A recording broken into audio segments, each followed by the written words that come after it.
us Good. broadcasting. Welcome everyone to our second debate to focus on an issue that has sparked controversy, not so much in recent years, but there was a time several years ago when the European Commissioner Jose Barroso said that we should not skirt away from using words like federation and federalization with regards to European Union. And at the time was a controversial issue because he was considered as being a non-federalist. What we're going to do today is try to debate as widely, but also try to reach a consensus on the question: should it become a federation or should it not? We're going to have the usual structure, which is we're going to have 4 arguments and then against arguments, then again, and finally going to open the floor for discussion. So should we start with Tudor for the EU Prime Minister? So should we start with the support for this motion on Andre's side? You have a word. Thank you very much. Now, there is a remedy which would, in a few years, make all of Europe free and happy. It is to recreate the European family, or as much of it as we can, and to provide it with a structure under which it can dwell in peace, safety, and freedom. We must build a kind of United States of Europe. Now, these are not my words. These are the words of one of the greatest European politicians of the 20th century, Sir Winston Churchill. In his speech to the academic youth he gave at the University of Zurich in 1946, he argued in favor of creating a statal structure, a federal structure, if you will,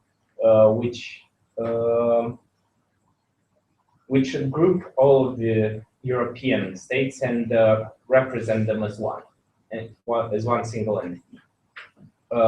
In his vision, he suggested that this United States of Europe would represent one of the world's centers of power, along with the USA, the Commonwealth, and Russia. Fast forward to today. We have a European Union, which also includes the UK. France and Germany have resolved their issues, and now, along with the UK, dictate the general policies of the Union. Member states have facilities like free travel and also no customs taxes, but there are still several problems in the EU on political, economical, and social levels, and federalization will help solve the following. Firstly, on a political level, in international relations, often member states will take different views, which can undermine the credibility of the Union as a discussion partner. Because, well, it can be argued that by persuading several key members, you will have a motion adopted. So it might be easier to just have private negotiations with those members and not the general government of the Union. Federalization would solve it because, well, there would only be the central government to talk to and no possible intermediaries. Furthermore, on the economical and social level, the EU has several problems. And one of them is that people leave less developed Eastern European countries to find a job or a better job in the West. And this puts a strain on the budgets of the countries where they leave from, because they have fewer people of working age who pay work taxes and the same number of people to support, to give social support to. So this is tough on their budgeting. Transforming the EU into a federation will solve this, because then wherever you work, you still pay taxes to the same state that supports your family.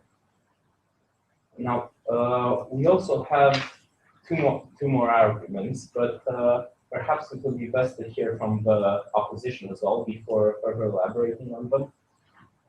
We can do that, of course. We can. So you've used about half of your time like 5 minutes almost. We can have 5 minutes as well if you want to. I don't know. Should you want to comment or just develop your own argument? Well, I mean, I was planning on developing some of my own arguments, and then maybe the first, second speakers on each side sort of, tackle the arguments we proposed. I mean, if you'd like to carry on, that's fine with me. Well, if the opposition has nothing to counter my first argument or my premise, Is that what the opposition said? That it No, has no arguments to counter. I believe I said I proposed some of my own arguments, not necessarily to counter yours. Okay. Or, they So might- it refuses for the moment to comment on your arguments. very well then. Let me further develop on the arguments I promised. So just a quick reminder, we were talking about economic and social problems. Now, there is a tendency for economic colonialism. So we all know that large companies come to Eastern Europe, and then there they receive government subsidies because they employ many people. Now, these subsidies come on top of all the other benefits for which they came there in the first place, because it's cheaper labor, and often it's also a place for them to sell their products. Now, all's good and fine. We're capitalists. We want people to earn money. However, the issue is that a lot of the profits will not stay and be reinvested into the community that helped produce them, but rather will just go to the mother company, which is in another country, and again, it's taxed there, and it will probably be reinvested or otherwise used in there. And now, people work and get rewarded for it, but really, the value they produce is not used fully to their benefit. And making the EU federal would solve that, because now, again, the money doesn't leave the country, the taxes are all centralized, and they are uniformly used to the general benefit of its citizens.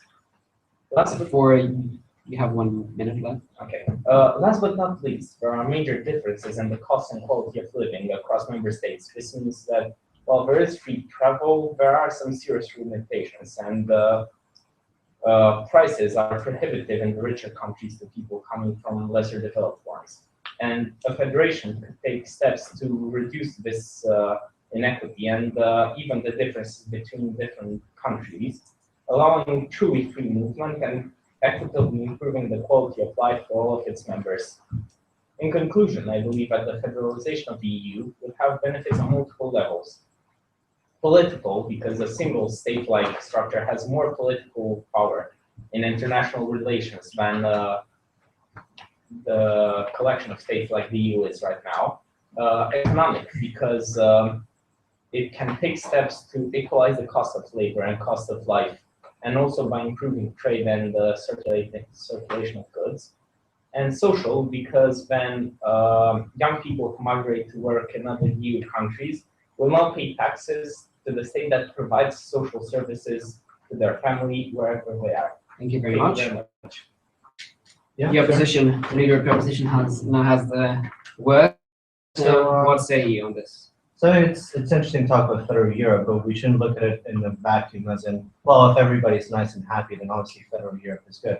But I think that ignores a few key issues with what federal Europe actually means, especially in terms of like differences in culture and how people view policymaking, and most importantly in losing the sort of like sovereignty of individual countries towards this more centralized government. Increasingly, like each sort of like nation state tries to push for decentralizing of the government because sort of like central parliament deciding for everybody in the country causes quite a few problems, as we've seen in Greece, for example. So yeah, I aim to tackle a few of these issues, and like one of the best examples I think is the conflict between the UK and Europe in terms of common law as the UK views it, and sort of like European policymaking.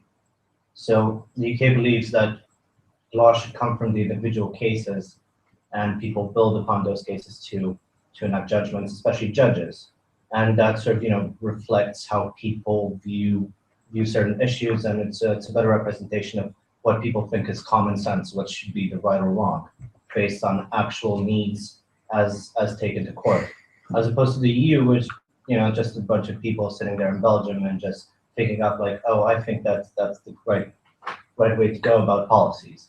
And like a big point of friction between the UK and the EU has been that when they've decided something in the UK regarding a case, people have just taken like the European courts of law and gotten it overturned. And making British people to wonder, well, like that makes no sense. We don't believe that's right. So the sort of centralization of the government and of the lawmaking in Europe is probably not the best idea for all the countries, especially since it might not reflect what people believe should be the law. And obviously, this, if we go to a federal Europe, this phenomenon will increase, and it might actually cause the UK to drop out of the EU, which is, I hope, a bad thing. People think it's a bad thing. Furthermore, a few other problems with federal Europe. Once you get a union of nation states in a federation, then obviously certain countries like Scotland or regions like Catalonia will want independence and want to be full members of this federation with the same rights as, say, Britain or Spain. Obviously, that's something that I don't think Spain will allow Catalonia to become independent. So obviously, for example, from this sort of political viewpoint, the federal Europe is quite a bad thing. And again, it might cause people not to support this move, or drop out of the EU and try and veto it, or stuff like that. And we do have sort of a few examples of federations which have broken up because of these sort of cultural disagreements. And a really good example, I think, is Yugoslavia, which obviously did not work, especially since the Serbians mostly decided for the Croatians, and they're quite different in terms of culture, and it broke up pretty fast. And the same was the case here with the United Kingdom of Great Britain and Ireland, which, as we know, broke up quite violently, and there's still some sort of issues with that. And I think another big problem with the sort of Federation of Europe, United States of Europe, that we also see now in the current sort of much diminished centralized power that Europe has, is that Germany and France, for example, because they contribute so much to the EU, they tend to sort of govern how the EU works. And you can see that in the sort of demands they make of Greece, for example, paying the money, and just the sort of policy, the way they dictate policies. I mean, even in the recent negotiations with Putin, it was Merkel and Hollande which went to discuss, not a big group of every head of state. So I think this sort of inequality between states will only increase once you get to a United States of Europe. So I think the basic idea I'm trying to push across is that the one-size-fits-all sort of way of working with things, which is what would happen in a federal Europe, is not the right thing to do. And Norway still refuses to be part of the European Union because they don't agree with common agriculture law and their policies on fisheries and things like that. And they think it would ruin their small businesses in these areas, like it did for the UK when the UK joined. And there's also, for example, in the case of Norway, there's also the issue of their sovereignty, which they take quite seriously, especially since they were under sort of forced occupation by Denmark and Sweden. And I think they quite like to be independent. Yeah, and I think all these problems also have to be taken into account with the background of the lack of common European culture and identity, which might change in the future, but it's not a matter of a couple of years. It's a matter of a few generations probably. But as it stands out, it's just way too diverse, way too many languages spoken by people to make sort of common understanding and common goal. So I think federal Europe is not something that's achievable, and any sort of push towards that will make for disastrous consequences, countries dropping out, breaking of the Eurozone, economical crisis. So that's why I believe that we should not have a United States of Europe, and instead we should move towards a looser sort of trade union with perhaps common external policies. Thank you very much. Thank you. We feel that we should hear a few arguments on the for side now. Do you have any comments on what your position said, or do you just want to proceed with your own arguments? I would like to comment on my position. So, Andre, pass it back. thanks. Is it on? No, it's not on. So I believe that one of your main arguments was the argument of sovereignty, that sovereignty is something really important, something to be treasured and preserved in Europe. But I think it's actually the exact opposite situation. I think that sovereignty for each state in the European Union is not a viable option for Europe, because there is no middle way for Europe. I mean, I think that Europe either needs a closer union, or it is just going to basically break apart. So the European Union cannot continue existing the way it's been existing. So it should either become a federation or fall apart. And I think it should become a federation because of several important things that my partner mentioned. I would like to mention some things as well. I think geopolitical independence is a very important notion for Europe, because in the past Europe has been the victim of geopolitical games, the biggest one of which was the Cold War, where Europe was basically divided between the United States and Russia into spheres of influence.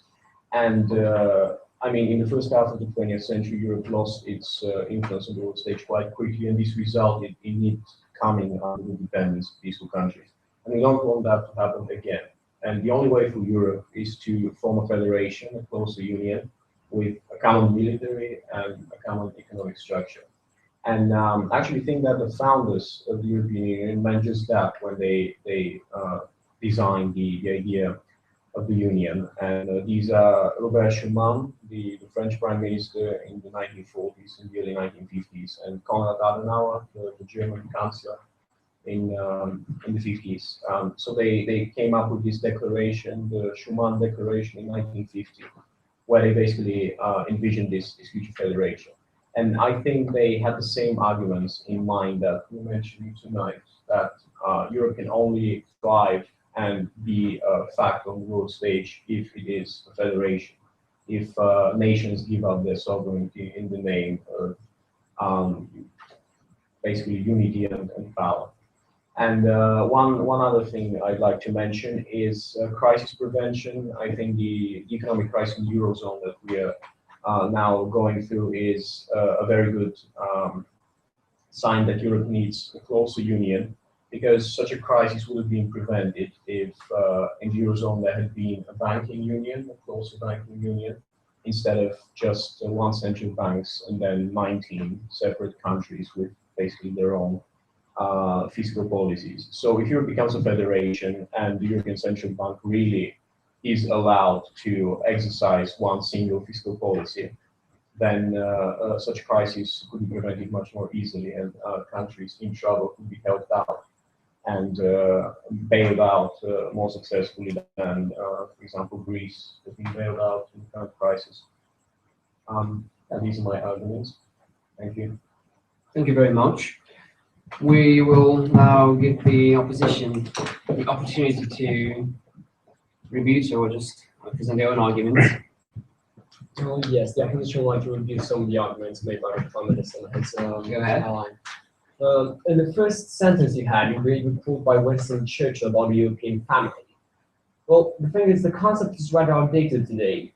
Europe has never been an actual family. We have a number of different cultures and different interests which come between each other and usually contradict each other. And in the past years, we have adopted countries more than we have created a unitary family. And as you said, in the international policies, Europe is not credible because of difference of opinion. And your argument was silencing these opinions by creating a federal state which has only one opinion and is thus more credible and has more influence. But that actually means just silencing people and giving one central government one way of saying something and rebuting all other opinions other countries have. All the countries in Europe have different opinions on international policy because they have different way of tackling them, culturally, economically, and historically. Creating a federal government with only one way of tackling the problem would mean destroying diversity. Also, the differences of opinion actually prove that Europe is not ready to become a federal state. Every state in Europe has a different way of doing things, and we need to keep that the way it is. Otherwise, creating a federal government will only create more strife between the countries and economic imbalance. And for the final part, creating a federal government includes tons and tons of costs. You need common structures, common lawmaking structures, law enforcing structures, which I know America has the FBI and the federal court and stuff like that. And if you look at rich European countries like the UK, they're complaining that only 20% of the money they give to Europe comes back to them. So out of the X number of funds they give, only 0.2 of them actually come back to England. And practically Europe is draining them of money. Creating federal structures would mean greater costs. And the richer countries will again have to give more money because the poor ones can't afford to do that. Is that in their interest? I mean, yes, it might be in the common interest of the whole European Union, but as separate entities, none of them would actually love that situation. One other reason not to actually want to be together in this thing. And you said that the European Union cannot survive in this actual state. Well, the thing is, it's survived quite well so far with no actual need for the federal government. And the common tendencies today are separation, as my partner here said. Catalonia wants to separate, and regions in Spain have different sovereignties over political and economical freedoms. We have federal governments such as Germany, in which each state can actually have their own involvement in the European Union. Creating an overarching federal government would give each of these states, and de facto de jure federal states, the option to separate. And again, you create more strife between each other. You'd have a federal state composed of millions of many states and many city-states.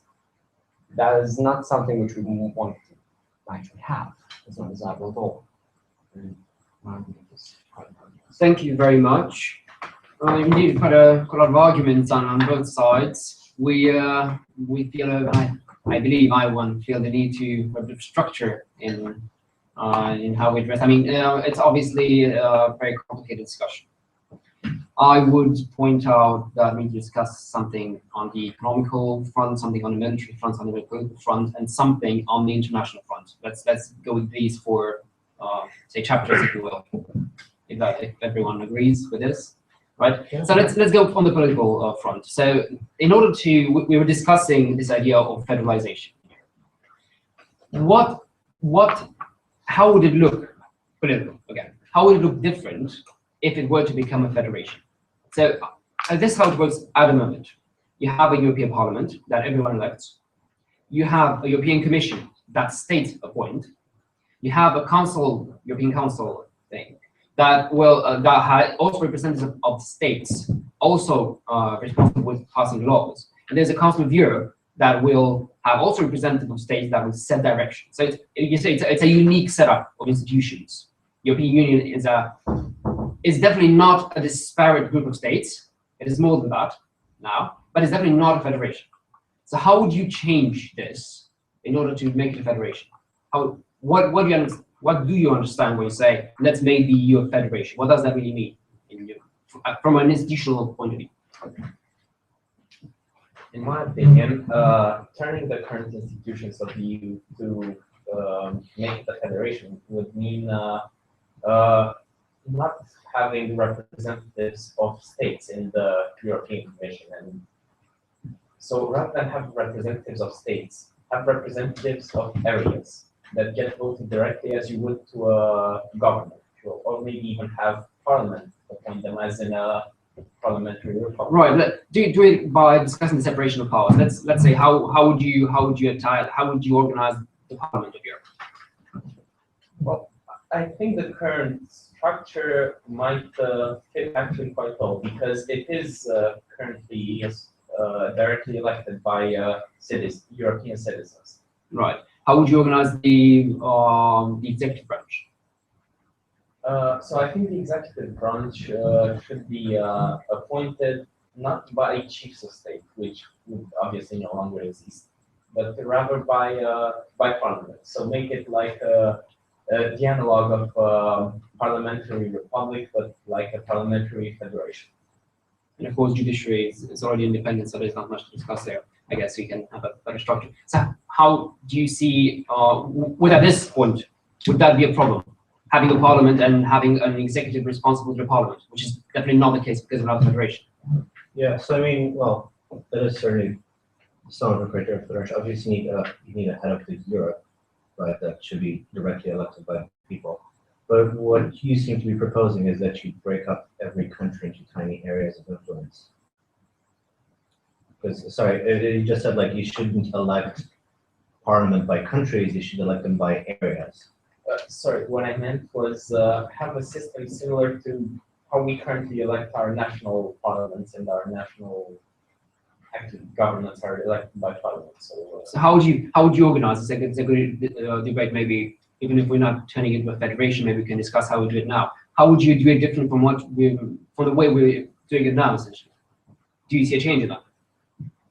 Sorry, so I think the only major change that I see would be good is make the government a result of the European Parliament as opposed to a result of national governments. Right, so the European Parliament, in your view, should stay the same. And then maybe the head of government is also the head of state. Maybe we have like president of Europe elections. This is still up for debate, but I think that these two should be in this kind of relationship. Do you see any benefit in this context from having a government that is made of bureaucrats that are professionally elected, rather selected and appointed by states, as opposed to some politicians naming them, which would be the case in the federation? Yeah, I'm not quite sure. What I'm slightly confused as is why you think having common, say, like 500 members of parliament in the EU might be better than each country having a 1,200, for example, who decides for their own countries, who are obviously much better informed about the needs of their country. I mean, I see no reason why moving the power away from local governments to a centralized government would lead to an increase in sort of like, specific policies that benefit each country. So my view is that like turning into a federal government would actually result in worse policies being made overall, especially because of the whole diversity that we have. And you see that with the US where there's huge inequality between states, and each state has their own policies, but sometimes they're overturned by the government, and sometimes the states don't like it, sometimes they do. Maybe you can't get arrested in your state because of the state's laws, but the government can always come in and just arrest you because their federal laws are a bit different. So I think this centralization of power would actually lead to worse things. I agree that the European Union should move towards a looser system on certain fronts, such as the political influence it has in matters of law, and should move towards a more united front on the sort of like of foreign affairs and economics. But that doesn't require federation. That can be done just via intergovernmental cooperation, much like we had the coal and steel trade agreement, which was definitely not a federalization. It seemed to work pretty good for everybody. Right. So this is on the political front, which it is of course up to debate. The debate is a long-standing debate between federation and nation states. Having a centralized government, there is sayings goes in political science as saying that the moment you centralize, you lose wealth. That has been certified, I think, by nations coming together. Say Germany formed in the 19th century from a lot of wealthy states. By the end of the century, it was less wealth than it would have been if had it stayed separate. So there's always the argument of accumulated wealth in favor of sort of disparate unions of states. That's true. Let's go on the. Actually, let's stay on this wealth. So economy. How do you see commerce happening different from now? Would it be different in a federation or not? We are a free trade economy or a market economy. I think trade would have very little influence on it if we change to a federation, because trade is free as it is. So anybody who wants to produce things somewhere and sell them somewhere else is free to do so. So I don't believe there will be major changes in this regard. Yeah, based on the Treaty of Lisbon, which is in effect, we have 4 freedoms that are guaranteed. Well, they introduced in '94 at Maastricht. So the freedom of movement per individuals, goods, services, and there's another one, so money. So essentially, the economy is as free as this. Would it be different? So you're claiming it would not be different in a federation. And anyone else has a different point on that? Yeah, How you could change trade and economy to trade in particular at this point? I don't think that trade can really change. As my partner said, I mean, there is free trade in the European Union right now, so nothing much can change in this respect. I think the financial sector, which is also very important, if not equally important, could change a lot. If we implement a banking union, I think that, as I mentioned in my deposition before, I think a banking union can really change how Europe handles crisis, and it could ensure that the Eurozone crisis is not repeated, because if the European Central Bank is given greater powers. Does the opposition have something to comment, or is this does this make sense? Well, just 2 points mentioned. So one of the things you said in your speeches was that actually becoming a federation would be a great success because of the economy and trade. And now you're just saying that's not the case. And also, you don't have to be in the European Union to have free trade. There is the European Union, and there is the more extended European Economic Area, in which the free trade market, I think, is available. So obviously, political organization is not necessary for free trade in the economic aspects. Furthermore, with the banking system, I think most banks are private anyway, and I don't know, transforming them into state banks and incorporating them into like a centralized European bank, I'm not sure it's the way to go. I think you should have some committees or centralized committees that oversee these things, but ultimately it's somewhat of a matter for private companies to do so and to organize themselves. Also on the lines of economy, for instance, something as simple as the VAT varies wildly across Europe, right? A federation, presumably, one of the basic things that has to do, it has a common VAT rate across the nation. Would that be beneficial? Is there anything that you can say that's a good thing? Let's do that. That is an argument for the federation, or is that a bad thing and it's an argument against the federation? Well, I think because VAT is a tax, if the rate of VAT becomes equal all across the European Union, then that would mean that we need a common tax authority to collect this tax over the European Union, which means that the financial... Is that implicit? Is that implicit? Does it go without saying that as soon as we have a common VAT, we have to have a common authority to collect it? I think it's implicit from the assumption that we have a federation, and what would happen if the European Union turns into a federation. So if we have such a tax authority, then the fiscal policy and the financial policy of the European Union would be one. I mean, so essentially, you provide simplicity as the argument in favor of this. The simplicity that would bring about. I think it would be more effective because. Or inefficiency by causing. Yeah, I think it would be more effective because that's a question of whether European economies are equal or not, and I think in the current state of affairs they're not. So it would be right. So in this context, obviously Europe is a heterogeneous geographical construct. You can imagine that in some areas, some products are more important, are vital at times for the well-being of citizens in that area. If you have a common VAT rate, which is a norm in the federation, will that be able to account for local differences? Essentially, will that not have an impact on the way of life and essentially quality of life and purchasing power and everything else? So we want to change the VAT to a nominal level in all countries in Europe. So increase it to the level it is in Romania, for example, 20-something%, or decrease it to 5% they have in Germany for meat, for example. Which one would you pick? I can't really say. I mean, I'm not a financial expert. Yeah, the thing is, you would modify prices for each and every object people buy, from food to utilities and everything else. You would greatly change the economical aspect of the everyday life of every man in Europe. But that simple change, which is definitely needed in a federal state. And that would, as you said, would not account for local differences in the availability of foods and utilities.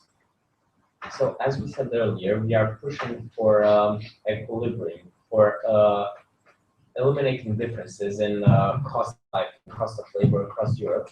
So this would be a first step. I agree it will not be an easy one, but once the first hurdles of creating a new federation are overcome, I think this will result in generally a higher standard of life. Quick point to note, the US has just a single VAT tax at the federal level, but each state also has their own state level VAT tax. So prices are still unequal across states, and things still cost more in certain states than other states. Same with wages, which not all states have the same wage. So I don't think the common solution of like a federal Europe will actually solve any of these inequalities. It will just mean they come from a different place.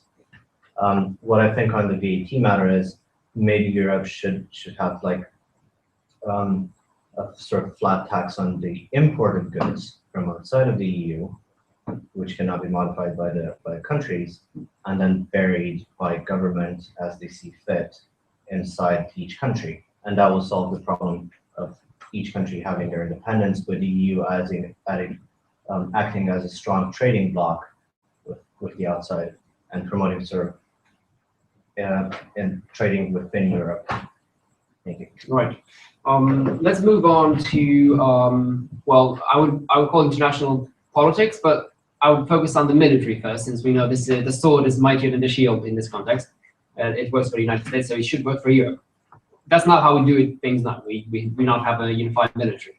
Will a unified military, which will sort of increase the impact of the European Union? The assumption here that I'm making is we want the European Union to continue in one form or another, federation or not. Yeah. If we want the European Union to continue, do we want a unified military? Is that something that only a federation has, or could we have under the current organization of our super state as Europe now? I think right now we actually do have a unified military, and that's NATO. I mean, not all European countries are members of NATO, but the major ones. We also have non-European members, right? I mean, obviously the leader, not so much leader in theory, but in practice of NATO is not a European power.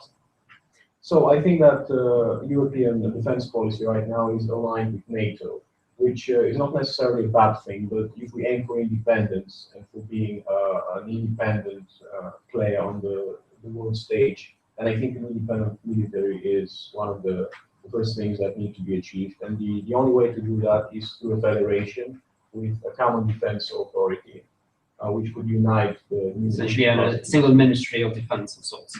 Yeah, state we part call it that. Yeah, and it could unite the military capacities of the European Union members and create a common defense policy, which could be implemented in a way similar to the way NATO's policy is implemented nowadays. Given that comment, do you feel that Europe, as it is organized now, could essentially succeed in organizing a military, a common defense? I think Europe could move fast enough to organize a common defense.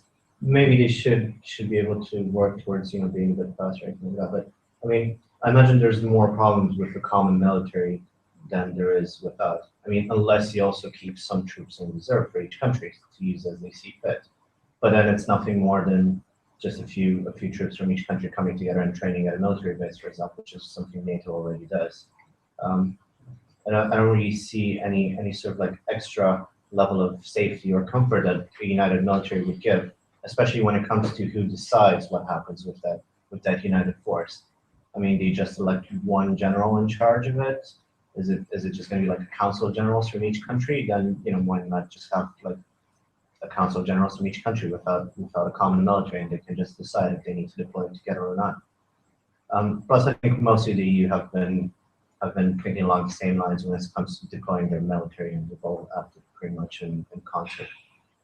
So when it comes to military, they've definitely been on the same page. Not so much when it comes to economic agreements with other countries from outside the EU. We've seen last year, if I remember correctly, the Chinese had a tour for Europe, where they signed billions and billions of dollars in individual Chinese to ex-state contracts. Romania was included in one of these partners.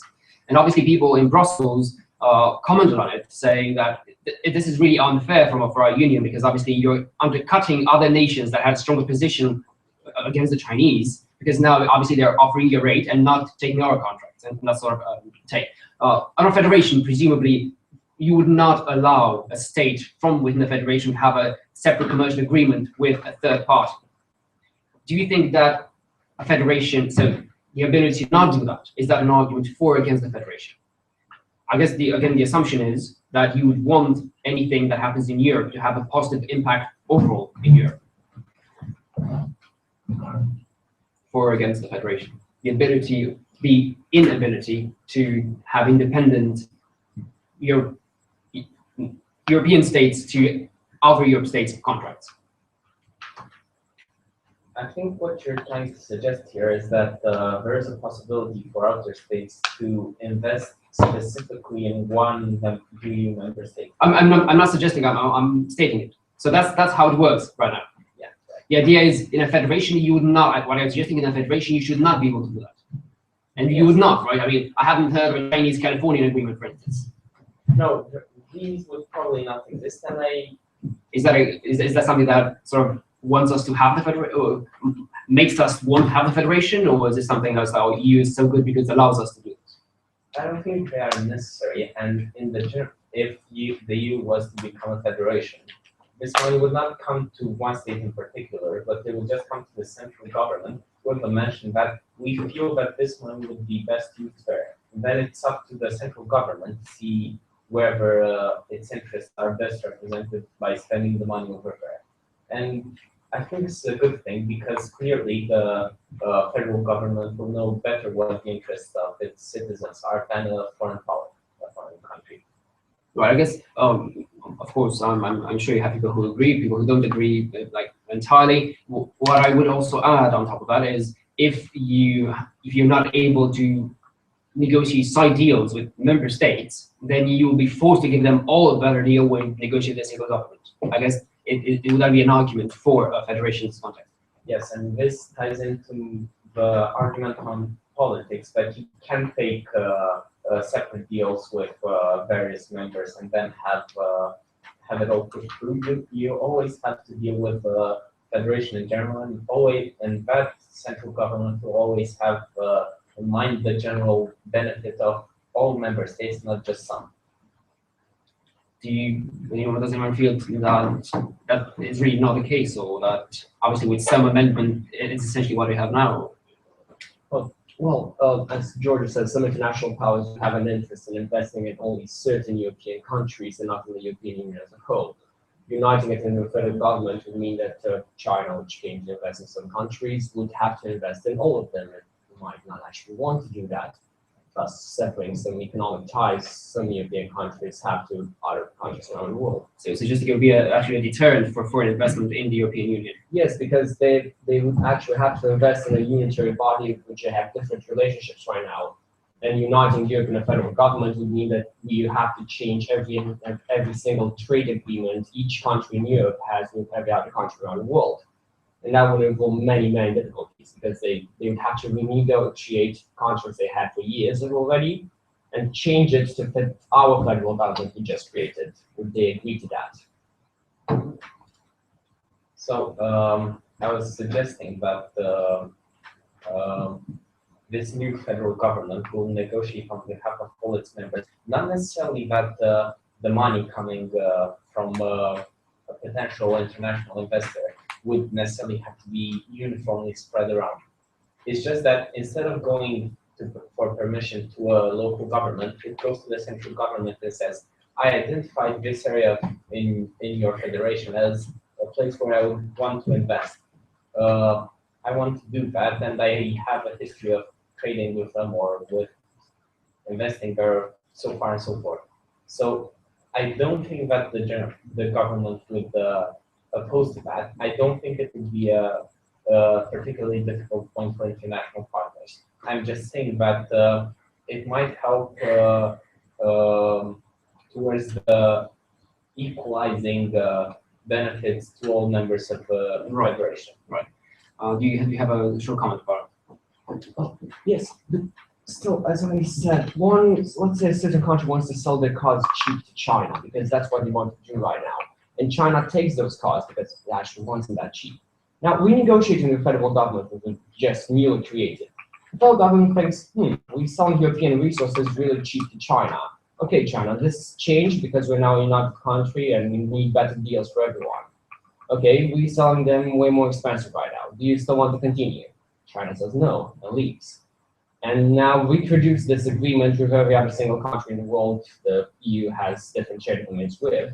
And you'll see that it will be a big deterrent to trade right now. Like every trade agreement you already have, which is in order, would have to be changed. And most probably be favoring the other country outside of Europe. And So- they might just want to leave the agreement. That is, I guess, the sentiment that we can see nowadays. We're trying to negotiate a major trade agreement with the United States on all things eatable and not eatable, and especially contentious the point of agriculture, which we're obviously protecting. So we have a free trade inside the European Union, but not so much outside the European Union, of course, because we want to protect our investment. And you can see the negotiations are very difficult because we're negotiating as a block of states. And so that sort of will take years and years. So we're losing a lot of benefits from that. On the other hand, though, you can think in terms of, in the end, what we're going to get, because we're negotiating as a powerhouse as opposed to a tiny thing that the United States can squash. We're going to get a much better deal in the end that will sort of try to do good by everyone, if that is even possible. Yeah, but I mean, you're just saying it. We are not a federation, and we're still doing that. Obviously, being a federation is not a pre-requirement for this. Therefore, I don't believe the matter is a point in favor of a federation. Right. So that has been noted. You have a short comment? It's not necessarily an argument for federalization, but It's not one against, I guess. it is definitely not against and not for taking everything away. And once we get past the initial cost, the benefits will be greater. Right. So what I would suggest now is we take a 3-minute recess so everyone can get drinks. I can drink power my laptop, and then we can resume on a matter of administration.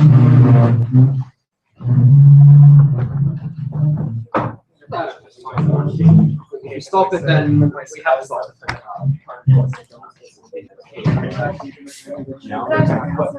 Isso mesmo, bem esquece. Estão aqui tirando, não é? If you stop it, then I could start counting. I need more.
So we should behandling.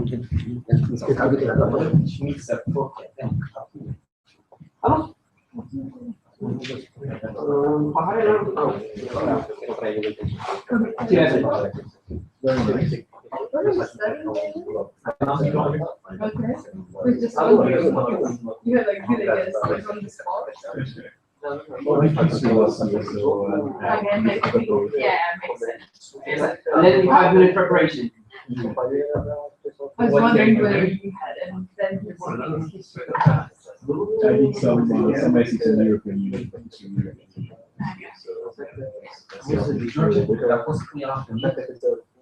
Nie wiem, pan sobie nie pan. No nie wiem. Probably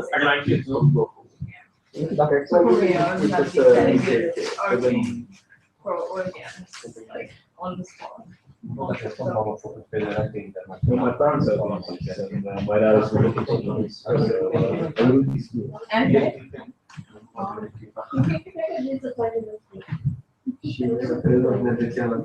Asculta cineva pe YouTube? Mă aud? Că mie mi se pare că nu mă aud, nu știu.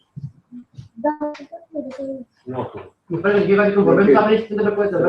S-a prins, dar nu știu dacă s-a prins. Deci eu am pus 1, 2, dar eu duc și de 4. Ceva că aia acolo, în Parlamentul... Nu, Kerry și cum nu era. I-au venit o conversație foarte interesantă. Erau la summit acolo. Kerry și cu care reprezentă. George, sigur te auzi, pentru că tu mai ai comentat la audio, că nu ești imparțial de copii. Nu se poate să ce? Întrebare. În ce parte se pare că... Știu că pentru realitate ești exact. Dar nu. Cu cine discuții? They're accusing me of not being impartial. And actually they were accusing me of backing the other side from what I read. So I'm being impartial. That's for me being impartial. Maybe you try to be so impartial, you overswung. True. That's that can happen. I can see that happening. It'll be obviously my vote anyway.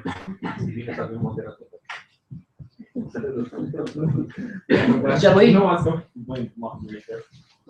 But he's trying to do good.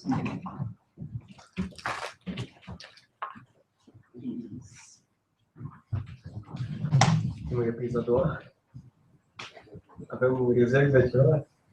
Ok, uite, fac cu Cosmo. Nu, Zgând 3 secunde. la schimbarea reprizei, e pe rezervă sau tu cu aceeași? Că batem. Cu aceeași. Care este situația? Sunt de curs de lungă. Prinde și mie receiver-ul Care? wireless-ul. Care e wireless? Are un buton. E o chestie cu balonul mare. Așa. Nu, e o chestie mare cu balonul așa. Are un buton. Nu s-a prins de acum.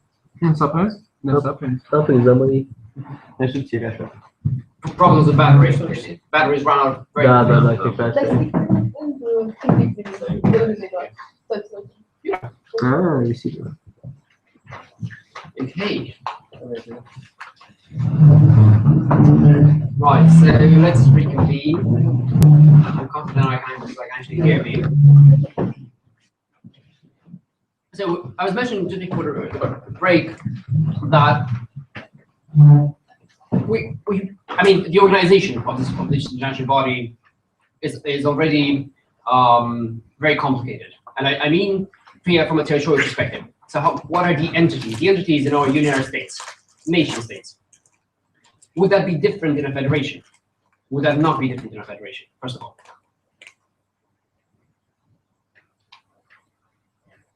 Well, I believe that the members of the federation cannot really be nation states. I mean, they can be nations, but not nation states, because the state authority will be transferred to the main authorities of the federation. So, in a sense, sovereignty needs to be given up. I mean, the federation cannot really be formed without this act of giving up sovereignty. But we think this is not necessarily bad. Okay. How do you see nation states as being against federation? The entire idea of us in Europe being organized around nations being very counterproductive to even attempting to form a federation.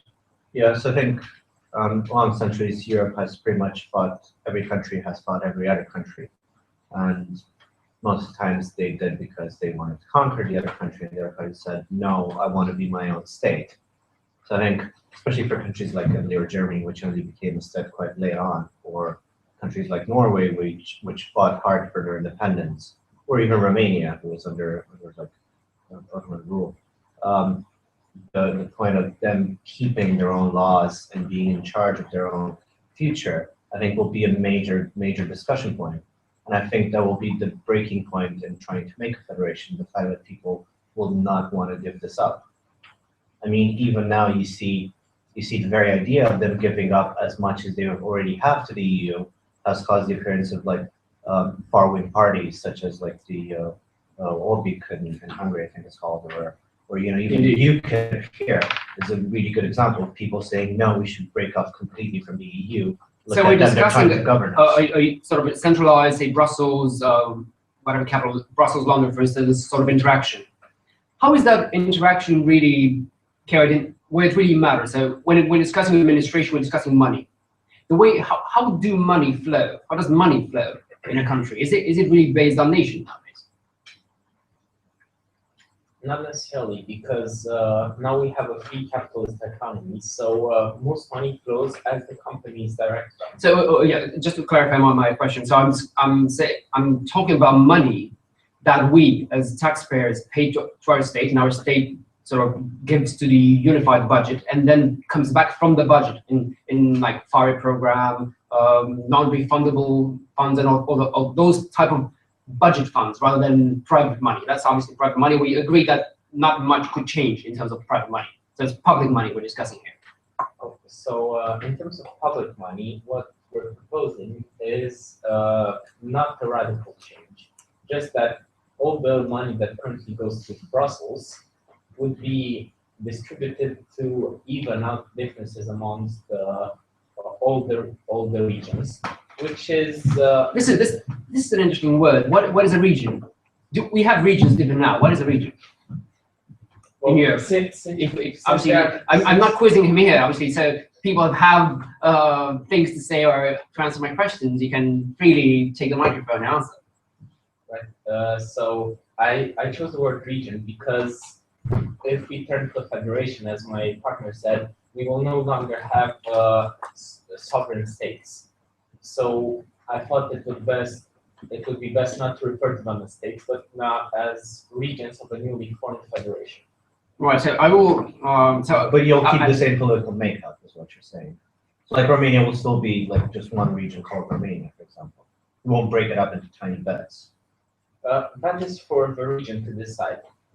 Right. So you see the way it works now. In Romania, we are a bit behind in terms of, in the same for Bulgaria, in terms of a bit behind in terms of how we organize our administration with relation to public funding from the EU. Other countries have what we call regions. That's why sort of a problem of my interest. So there are regions. When you give money to states, you don't give money to states now. You give money to regions. So if I may interject, something like a good example is Scotland and UK, right? Scotland disagrees with the fact they give tons of money to the UK and loads of that money to concentrate on natural resources, and then the UK sort of decides what to do with it, centrally, and they don't really like that, which is what I want. Yes, yeah, so that is actually we're just two countries. We think would happen with 38 countries, or if you want to divide them up, I don't know, 70 or 80, which is a reasonable number given that Europe has about 500 million people and the US has about 300 million people, and the US has 50 states. Right? So Europe should have about like 75 or 80 if you keep proportions. So what are your thoughts on that? So that's actually a valid point. What are your thoughts on that? So just to clarify what I was saying, the way we organize right now, it is based on regions rather than nation states when it comes to money. You give money to central Transylvania, Eastern Transylvania, Altania. So there are regions. Those are the regions, not the nation states. And when you give money, the projects have to be on regions. Even the UK has 30-something regions, right? Not obviously just the 3 Wales, England, and Scotland. So those are regions. Money is between Brussels and region rather than Brussels and London. So we still have that, and we're not a federation, but we still use regions. Would this be different?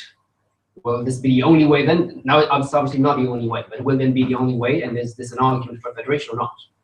If this sort of distribution to a smaller region that is better equipped to handle the money. What do you think?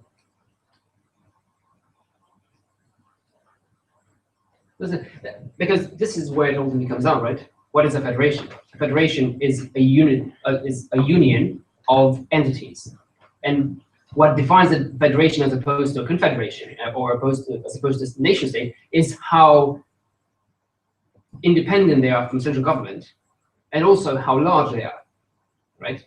So a confederation has maybe a few large entities, and inside those entities, they organize differently. One maybe is a nation state, the other one is a confederation. A confederation, let's start off with a confederation. A federation essentially has all states equal, and all their bodies at central level are chosen based on numbers of what we call population. So it's a community majority, population and states. Even this is how the European works now. A majority now means 55% of states, and at the same time 65% of population to reach decisions. For except important ones like getting new members in where you need unanimity. So for the executive decisions, right? So would that change the federation? I guess that's the important question. Would it really change? Would it then not be based on population but merely on states, or it just be not based on states but based on population? I think having it based on populations makes a lot of sense because you want it to be representative. So I don't know. I'm not sure what the numbers are right now, but have one member of parliament for a couple tens of thousands of people. And how would you avoid the situation where very popular states overtake completely the smaller, not so popular states?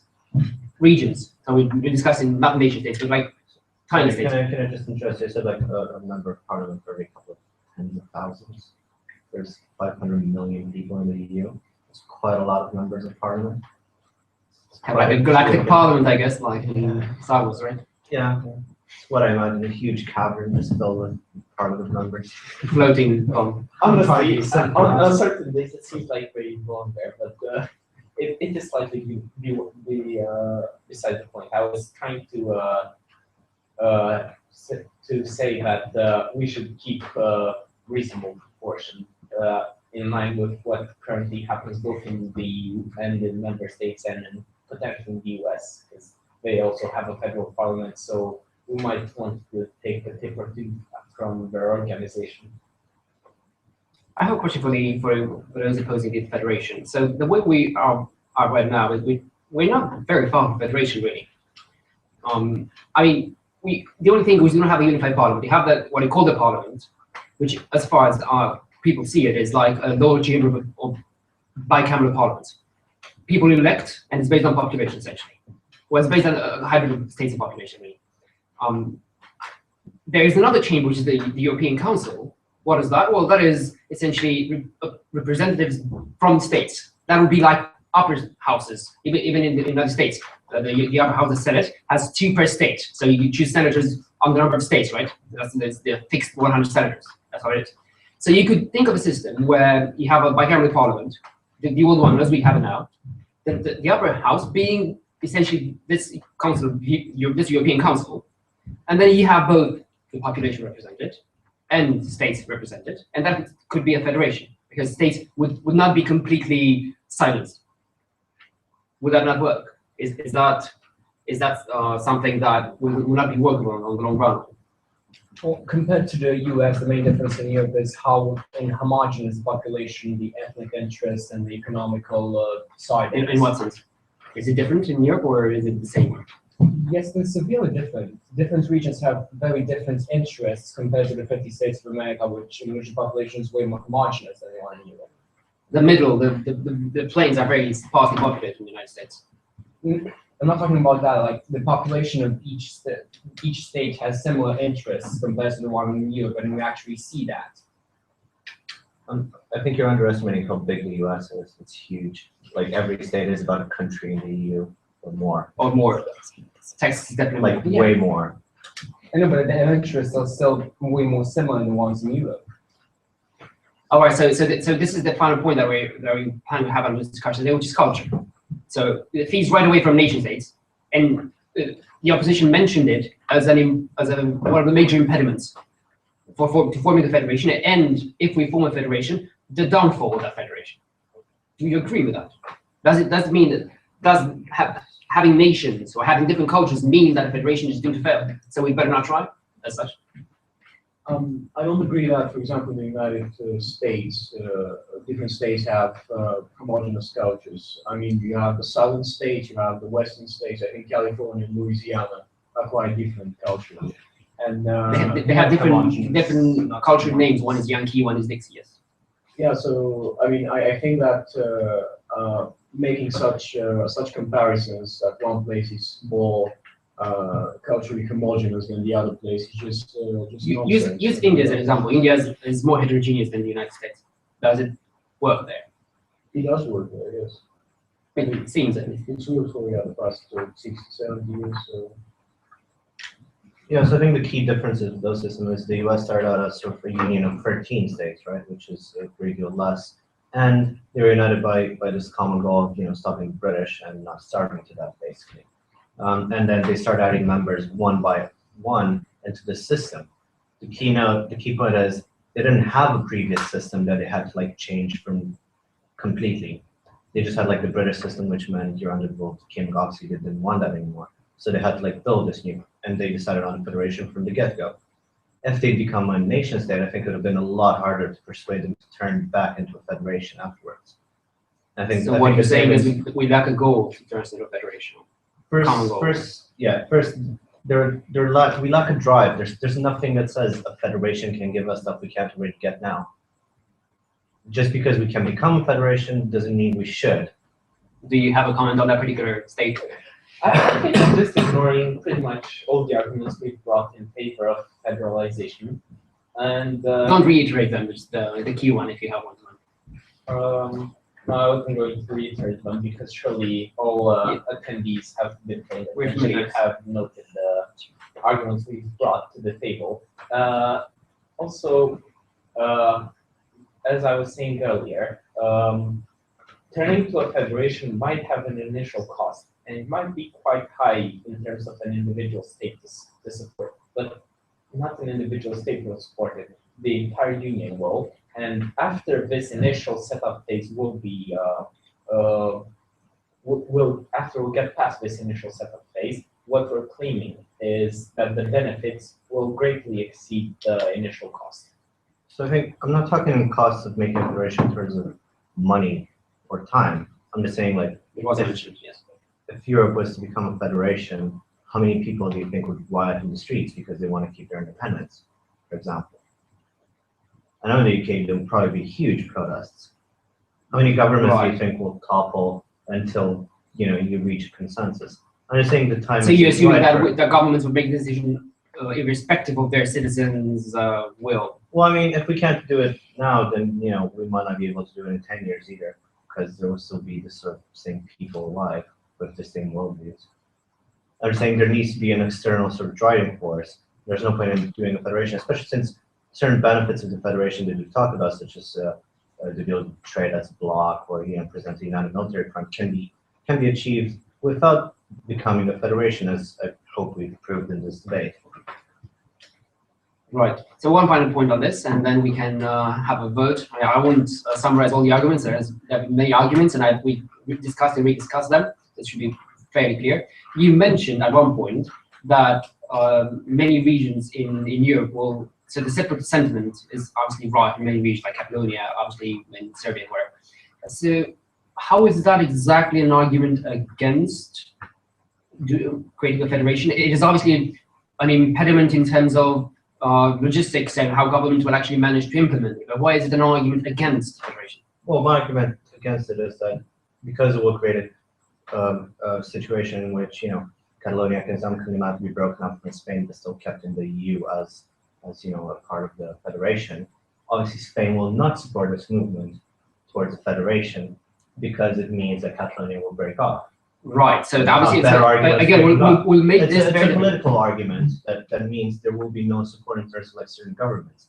And another example is the UK. I mean, what's the point of keeping the alliance between UK and Scotland and Wales if they can just break up and become equal members of the EU with all the right that it entails? The argument, they said we won't be breaking them into nation states, we'll be breaking them into tiny regions. And Spain itself would be broken into maybe 18 regions aside from Catalonia. But the thing is, under current EU laws, if Scotland were to break off, they'd have to be applied to become part of the EU, which would not be the case if it becomes a federation. Obviously, UK will oppose this. What's your solution to that? Why do you think that would not be the case? It would make no difference in the new federation, whether Scotland is part of the UK or just its independent state, because it will have the same rights based on population, and the same money would flow to it based on population, not on its belonging to the UK or not. Yeah, that was the point. I mean, for Scotland, it would be great. For the UK, not so great because they don't want Scotland to break off. Based on numbers, I think it'd be the other way around, but I get it. why would they oppose Scotland breaking off if this would have no negative consequences to them? They would still get the same amount of money based on the population of their respective regions. So we're not saying that UK would be considered as a single region and money is going to flow in there based on the whole region. We're just saying we'll split up into I don't know a number of regions, and each of them gets money based on the population. I mean, there is an argument for historical reasons there, but also because you're not just talking about the influence the EU will have. I mean, that's not what they're losing there. There are other reasons. I mean, we can do a whole debate on the Scotland UK. Right. So I think that's the point of the debate was not to see if it is possible to do it now, because it is obviously technically, legally impossible to do the federation, but whether it is a good idea and the states could be persuaded. And you say no because of the obvious reasons, which we get. And then we're moving past and see, even if they can't, what if we just take states out of the equation in the sense that we just break them apart? Will people agree? And do they have reason not to, or do they have reasons to? I believe. Say if I were not Scotland, like Southern Scotland, that's the region, would I want this or not? I think as a general citizen of the EU, you wouldn't care because you would still be in the same region as most of the people you care about, and you're still getting your fair share of money. So you have no reason to oppose this. How would you oppose it? If you feel it should be opposed? yeah. My arguments come from the national side. So you don't want your country broken up and for it not to exist anymore. I don't know how many of you feel sort of like pride for the country they come from, but I'm sure there's quite a few. And it need not be sort of an extreme pride. It can be just like, oh hey, I'm from Romania, or I'm from Bulgaria, or I'm from Austria. There is this sort of cultural diversity that Europe vows to protect, and by sort of trying to like break up and forcibly integrate countries together when they don't want to, it's not. I don't think it's something that should be done. And that's what would happen in the federation. The word forcefully somewhere in your statement. Sorry, my bad. I just imagine wanted to clarify. we might, 300 years when everybody's happy and we have a common identity, this might be possible, but we shouldn't just discuss things in a vacuum just based on the end results, and we should take some time to think about the process that gets us there, which is why I don't think we should become a federation. Oh, you said we shouldn't become a federation because we need to think. I'm not sure how to interpret that, but I'll just move on to the next question. That's his thing. So if you go federation, that's his case, right? If you become federation, you're not thinking. Think. Okay, I'll not comment. Let's not comment on that, though. Yes. I'm going to say you're discussing national identity and national pride. Well, what stops you from identifying with people from neighboring regions? Like right now, borders are drawn pretty much along nationality. So And rivers and mountains. No, I mean, roughly speaking, if you take a country, I would say that that country is defined by the majority people inside it. So what stops you in the newly formed federation? That regions 43, 44, 45, 46 to still identify together and say, hey, we're from this group of region, group number 4, cluster number 4. And if Now you make such a good case then for bluntness, really. sorry, You make a very good case for dystopia right there. You're just scaring everyone away. You maybe you can. I'm getting your argument, but people might be confused. Say if all those regions come from Romania, they would be able to identify them as such. That's what I'm trying to say, rather than from the fourth group or the fourth cluster. Proudly claim they're part from Sector 43 of the EU. Do we give them an ID code to go with that, or? Right. So tonight, thank you very much. We had an interesting discussion on both sides. Do we have someone who wants to say something?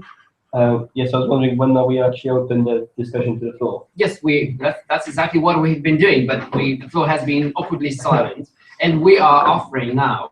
I was going to explicitly offer the microphone and to the floor to give us their take on this. You can take an opinion just from even from start here and for this or against that, or you can just ask questions or. Right. Well, I have a question for the chaps that are supporting the motion.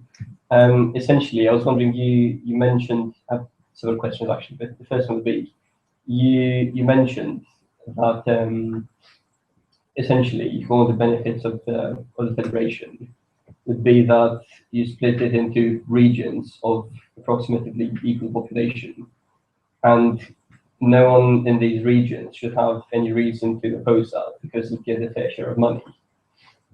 And I think earlier you said something along the lines of, well, yeah, we'll distribute the money where it's needed, essentially. Currently, there are already many voices in the richer parts of the EU, like France and Germany, because essentially the way the EU works currently, as everyone has said before, each country has a part of its budget that is directed to the European Commission, and then the Commission sends it back in various projects around the EU.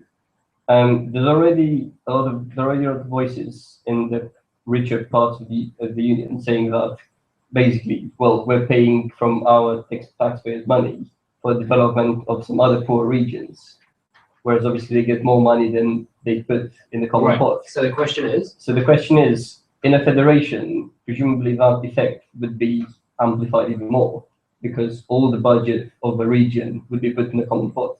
How would you convince the voters from the richer regions to agree with this project under these circumstances? Right.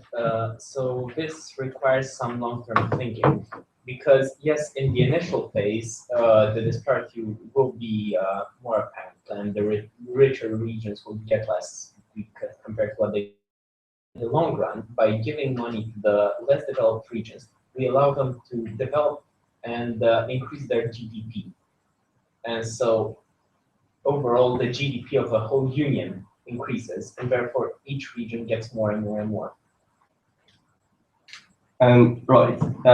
Yes, I agree with your reasoning about that. You said long term. How long is that long term? And if that means, let's say, a generation, why would a voter now vote for such a project?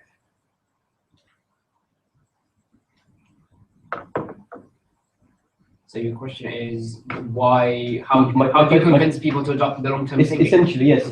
If by long-term mean generation length in time, what arguments would you bring to voters besides just saying you won't see much benefit, but your kids might, essentially? It's yours, not ours, if you're honest.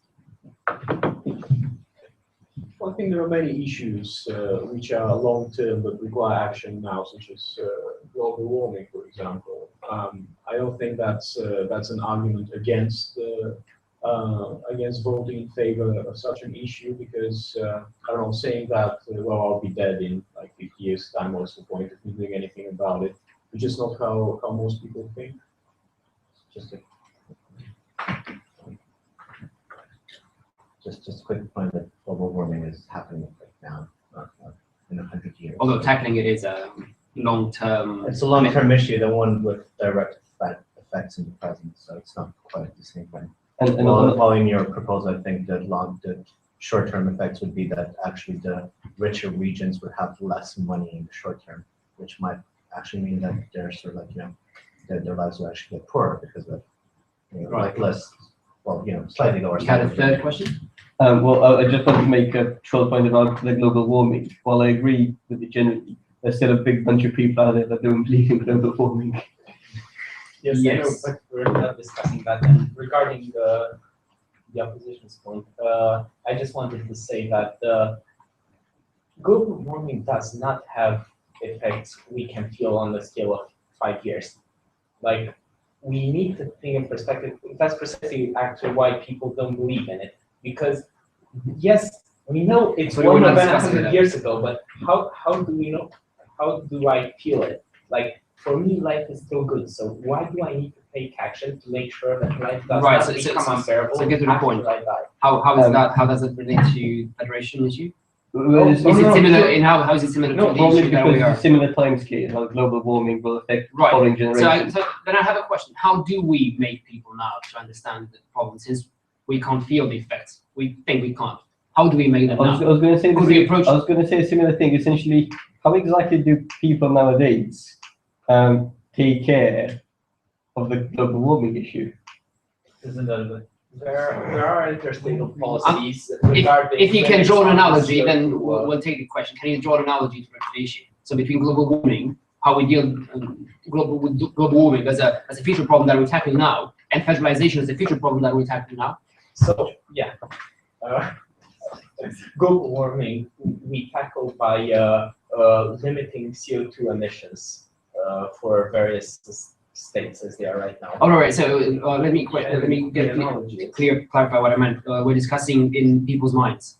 Mm-hmm. How do we convince people of global warming, and could we do a similar thing for federalization Yeah, in order to mitigate some of the arguments that the opposition used? That was my point exactly. I think the CO2 reduction policy that's employed by the EU, I think that's a great thing. But it's not the voters that have voted for that, that have suggested that. It's still a group of politicians. So presumably in a federation, it would be the people's voice. Can we trust that? Could we trust that? So see, it is with these types of important issues that a federation would have to deal, but they will have to deal with them in a different way than we do now. When we have a group of highly trained bureaucrats, we have to give everything to the people. Does that make the federation robust? Or is that an argument for or against the federation? Do we want to rely on people so much? On the common people, if I can make abuse of this term. If I may draw a parallel between global warming and the federation issue once again, I think people do realize that global warming is an issue, and they're doing a lot of things to stop it. I mean, if we didn't realize that it's an issue, we would be burning fossil fuels all the time. There would be no wind energy, no solar energy, no water energy. I mean, all these methods would basically not exist because no one would care about green energy, and the only things that we'd be using would be nuclear power and fossil fuels. So I believe that in the same way. How did we convince people to go along? Well, the same way we convince them about global warming. I think we need. So what is the main driver? I guess I'm getting to the ambitious point. What is the main driver that requires a federation? Well, I think people. That makes us think of federation. I think people generally do care about their kids and the world their kids will be living in, and so if we use that care. Right. So how would you use it for as an argument? I understand how we use it now as an argument for global warming, for tackling global warming. How would you use it as an argument for federalization? So we know you care about your grandson. Federalize, and he can say why. Well, we need expert opinions to convince people that federation will be better for Europe and that we solve. Do you also want to Have a comment on that. Oh, no, just economic studies, cold hard. Okay, so far, for a rich country, we go to them and telling them, guys, it's gonna be rough for the next 30 years. But after 30 years, if all goes well and nothing goes bad, you kids and the kids from poor country will be able to live together in a marginally better economy. That's the case, and that's how we convince people to vote. A possible slight improvement after 30 years of getting it rougher. You're not necessarily getting it much rougher, and also immigrants are taking our jobs. We'll consider that an argument for the federation somehow. No. So Yeah. if your kids and immigrants' kids can both have a nice life, maybe the immigrants' kids won't be there in the first place. So that's an extra argument. Right. So you want to federalize Europe so immigrants don't take your job? Is that what you're saying? Maybe the immigrants won't be there in a federalized Europe, so it'll be better. I guess I what you're think trying to that's what say, you just said, they will no longer be immigrants. They'll just be people moving from South Romania to North Romania. It's fine. They're two regions. It's fine. They just move around. Is that what you're trying to say? No, I was trying to combat the point we're having about the Oh, the period About- decline. oh no 30 years of bad times and then slightly better times. Yes, but currently some of the issues that people are complaining about is the lack of jobs and the lack of economic development, which pushes people to come to wealthier areas and do their jobs for much less money. So if there was no such inequality, would it still be a problem? Okay. You do a counter argument to that, right? Norway, pretty rich country, pretty rich. It's about like 64,000 euro per capita per year, right? How would it become better for their life if they joined the EU and instead of having all that money, they have to give like, I don't know, 10% of it away, like 20% of it away, 5%? Like how much would you make them give up? And how would their life become better because of that? I agree, like somebody else's life might become better somewhere else in the EU, but you know, I'm not Norwegian. Why should I as a Norwegian care about it? I'm sure I might give some money, but you know, I might donate it to somebody. But that should be my own individual choice. I shouldn't have like my whole country be forced to give it. Excuse me, how is that different from what currently So how is that different from what currently states like Germany and France are doing, which are contributing a lot of taxpayer money into the European Union budget, way more than they're receiving? Yeah. So the difference is that they're only giving a small part, while in a federal Europe, as they propose, they would have to give all their money to the EU, and then the EU would decide what they get back. So the EU might only decide to give them half their money back or something like that. Of their whole earnings. Why do you think it would be only? Is there any basis for that? There's no basis, but you take the decisional power out of Germany. Basis, what's the point of that argument? Sorry, I was just trying to finish my sentence. The basis for that is that you take away the distribution of money from the German people and you give it to a centralized EU government formed from like, you know, every country's people. Since most countries are poorer than Germany, they'll go like, well, you know, Germans don't really need that much money. We should have that money instead. Let's do that. And then all Germans will say, but no, our money, we want it back. So I mean, that's the whole point. Like when you Germany doesn't give their whole GDP to use to use. But they won't be either way. What you're saying is that you wouldn't want, let's say, the rich Germans wouldn't want to contribute to, let's say, Romania because that's depriving their citizens some of their money. No, I'm just saying Germans wouldn't agree that all their money be given to the EU for EU to distribute. There's a difference between them keeping their money and saying like, well, we give 5% of the EU. If we don't want to give anymore, we just opt out. And then getting the Federation of States, yeah, sorry. Sorry, let's just make it clear we're talking about the state money that goes into social services. So we want to pay everybody's pensions. We want to give everybody healthcare and education. And that is like what, 5-6% of GDP, maybe in total. I don't think they go much. I mean, each of them all. Yeah, each, yeah. So that's not a very big proportion. I mean, obviously, infrastructure investments should happen, but they will happen at strategic points all over the EU, as opposed to a highway from Düsseldorf to the city 10 kilometers away, because, well, Germany has a lot of money and it thought sure, a highway is helpful, but it's not crucial or very, very important in a strategic sense. I think the highway is pretty important strategic. Right, so we know, obviously we're not debating points of infrastructure here. No. My main argument is that, for example, what happens in Romania is all the money gathered goes to the central government, right? And then they decide, well, you know, this mayor is from the same party as me, so he gets more money. And yeah, the region needs money, but they'll get less money because, you know, they're from the opposite color party. May I just point out here that this is not the nation states of federation. By definition, but it would states only pay federal tax, all other taxes are written locally. That's how federation works, as opposed to a county in a country, right? You don't give you all your money. I gathered from what they were arguing earlier about the federation, where the federation decides what happens to all the money. That's not what happens in federation. That's objectively speaking. No federation, no one in a federation pays all their taxes to a local capital. That's the opposition. That's how it's different from a nation state, right? Yeah, sorry, so that's what I was saying, that federation decides what happens with all the money that they get from federal taxes. I wasn't suggesting that.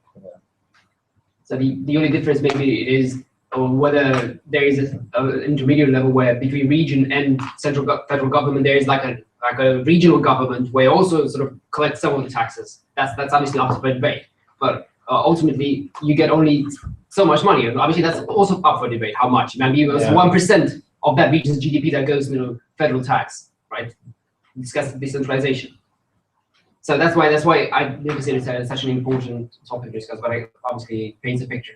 Okay, any other questions?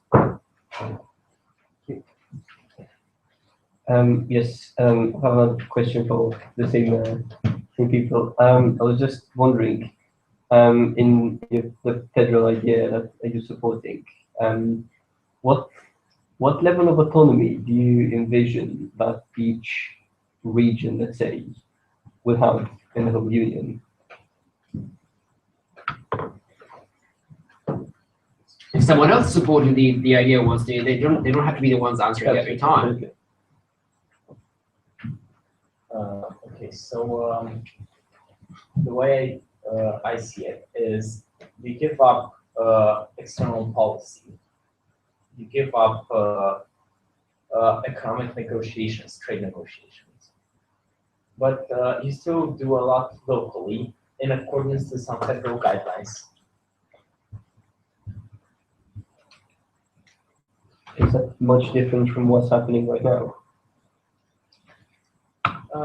The first two, yes, because we are aiming for a much more consolidated central government that is able to deal with external trade agreements and external policy in a much more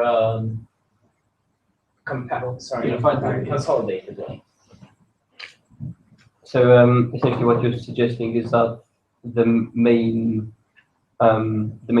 aim of the central government would be to control the foreign relations and the trade agreements with countries outside of the union, whereas for the internal stuff, they just give some guidelines, and each region would take the freedom to apply them as they see fit.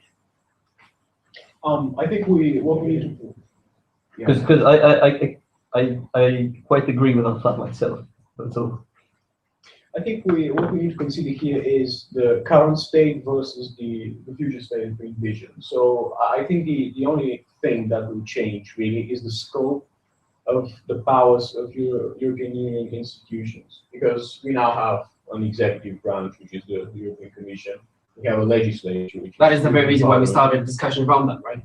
Yeah, and we have the judiciary, which are the European Courts of Justice. So what I see as a possible way of achieving federation status is just making the powers of these institutions broader and allowing them to exercise their powers over a broader number of things. Right. Any other questions? If not, we can move to a vote. It's been a long debate. Any other people who want to comment or ask questions of any of the sides? So I guess we're getting that it's a complicated issue, and we are trying to answer the question: should it become a federation or should it not? And let me point: we're discussing at a level of principle and not on matters of actual implementation, because that itself is a matter of policy. Fair comment? I just remembered one question I have. Sorry for interrupting. It's okay. Essentially, I was thinking that one of the issues of the EU and the UK in particular, the EU right now, is the fact that a lot of the agreements and the policies, the unions that the EU as a whole has adhered to, the UK has refused. For example, two things that really come up to my mind now are the Schengen area and the euro, so the monetary union. How would you expect that the voters from the UK, for example, but I believe Sweden is in a similar situation of Denmark, for the monetary union, for example, would see benefits in adopting common currency? Because I assume for the federation, your idea is that the euro would be right. So your question is, what is the impact on those countries or Yes. those regions Yes, or because that they have- currently don't have the euro? They have refused this in the past, and I was wondering what were your ideas to convince them to adhere to this. So single currency. Yeah, obviously, there are lots and lots of issues to discuss, Yeah. but As single I said, currency for is example, the one. Schengen area is another one, but let's take the single currency. So is the single currency an argument for and against? Would it make things more complicated? Again, this is the level that we're discussing at. The idea that it's complicated to implement and actually adopt the currency is only an argument if it's close to impossible to actually do it. Other than that, it is an argument for or against. So okay, anyone feel free to comment on how difficult and how pragmatic you think it is. I have a slight objection with the moderator trying to present things. If this were easy to do, would it be fine to do it? I mean, obviously it would be fine to do it. But Would it? the fact of the matter is things are not easy to do and most people don't want this. I mean, you can extend your type of hypothetical arguments like, well, what if we lived in a world where everybody was happy and everybody had the same level of income and there was no war? That'd be great. We should totally do that. So yeah, I'd like to keep things sort of like in the realm of the possible and the current, and not talk about like EU over 200 years from now and things like that. Right. So let's keep it in the realm of the possible then. Yeah. Is it an argument for or against? I think it's neither. It's absolutely necessary for the establishment of a federation. So it shouldn't even be, I mean, it shouldn't really be considered an argument, because if we establish a federation, then we need to have this common currency, because otherwise would it really be a federation? What is it going to be then? And how would you convince the average UK or Swiss voter to vote for federation? Because not only want to keep their currency, how would you convince the voter to accept this change also, although for the past, I don't know how many years they have refused totally to change it? I mean, why would anyone vote for? Well, I would present it as a trade-off between giving up their sovereignty. I really think the sovereignty is the main issue here, and the currency question is just part of the sovereignty question. So they would give up this little part of their sovereignty in the name of the greater benefits that they will receive once the federation is established. Isn't this whole talk of the greater good a bit dangerous? I mean, it's all about what the people want. I mean, if the people don't want a federation, then we should not do a federation. It doesn't matter if ultimately a federation would entail greater goods. I mean, under the same logic, we'd say like, yeah, well, maybe you have like a benevolent council of really smart people that should run everything, you know, with ultimate authority. That should be good. Right? That might be even better than a federation. Who knows? But people won't want that because it means giving up certain freedoms they feel they should have. I think that's the current state where like people from the UK, people from Norway, people from Sweden, from Switzerland, they don't even like really want to be part of the EU as it is now, let alone a federation with increased powers over what they feel they should be able to do. You have something to say, I think. Do you have an extra comment?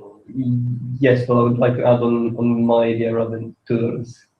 I wanted to insist a bit on the monetary union idea. Essentially thinking that you said that the main problem is sovereignty, and the monetary unit currency is a part of that. I believe for the UK in particular, the problem of the monetary union is more than that, because currently the UK is a bit of a safe haven for investors, not quite like Switzerland, but it's somewhat of a safe haven in comparison to the Eurozone, for example. That's, I believe, one of the reasons why the British pound is doing so well. So how is currency and not actual legislation connected to that? No, well, what I'm saying is that given the UK's quite unique position in the world in terms of finance, don't you think that would be quite an important obstacle to overcome in the voters' minds, apart from the issue of sovereignty? The variation of the pound. at least in my view, it seems like it's a very important part of Make culture, maybe. not necessarily culture, but a very important part of what makes England, what makes the UK strong financially.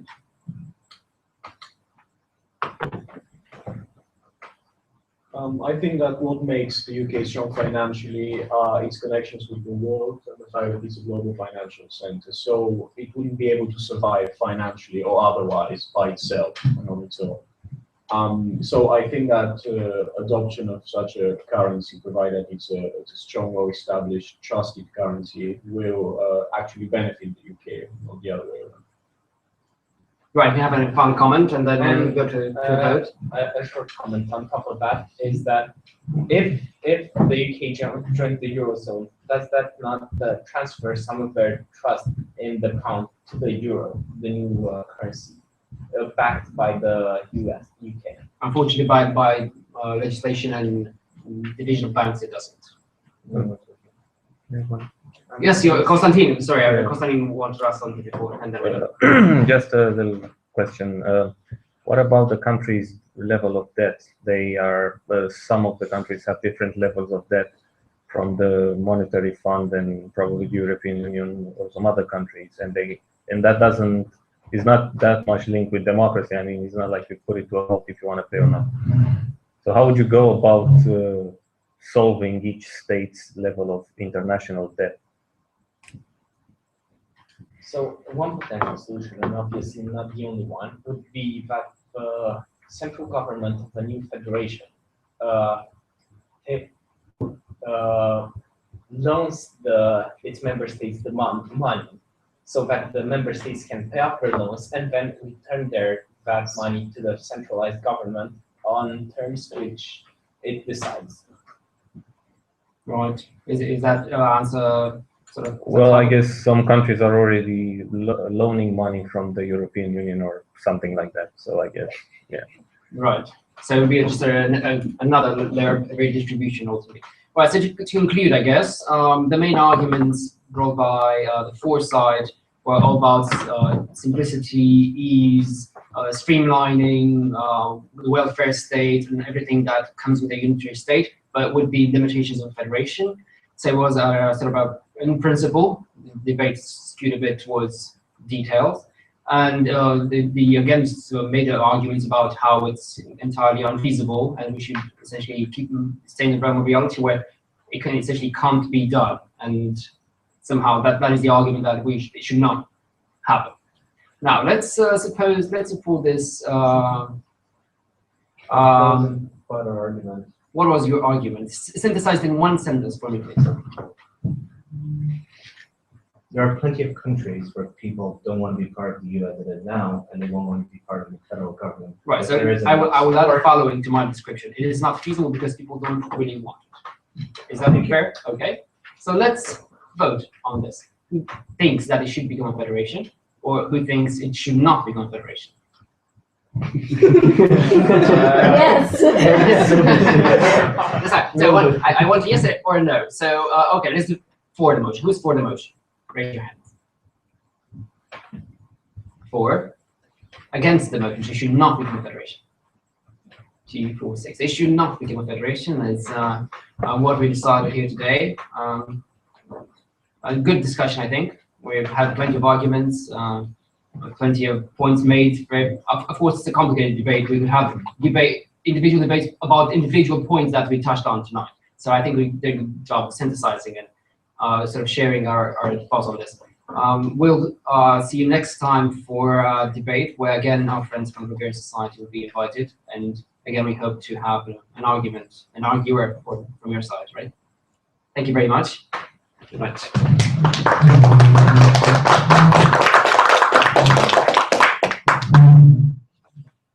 12 angry men. Congrats.